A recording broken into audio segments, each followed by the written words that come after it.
তোমার আবার দাম কিসের? তোমায় আমি বেচবো নাকি? তোমার আবার কাবিন কিসের? তোমায় আমি ছাড়ছি নাকি? পকেট মানি খরচা কিসের? যা চাও তাই দিচ্ছি নাকি? তুমি উল্টো আমায় দিও, সব তো তোমার কাছেই রাখি।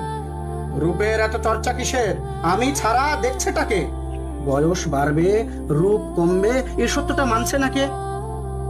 বিশ্বাস করো, হঠাৎ করে আমার এমন মৃত্যু হবে এভাবে না ভাবাই হয়নি তখনও। মাঝে মাঝে ঝগড়া হতো, মানছি আমার মাথা গরম, কিন্তু তোমায় ছাড়বো কিংবা ছেড়ে যাব না, ভাবিনি কখনো। এখন ভাবি, তোমায় কিছু দিলেই বরং ঠিক হতো। এতটা পথ, লম্বা আয়ু একা একা পাড়ি দেবে, বিশ্বাস করো আমি ভীষণ লজ্জিত আর বিব্রত। আসলে কি, আমার আমির বাইরে গিয়ে তোমায় আমি ভাবিনি। আমায় ছাড়াও তোমার একটা জীবন আছে এমন করে ভাবিনি।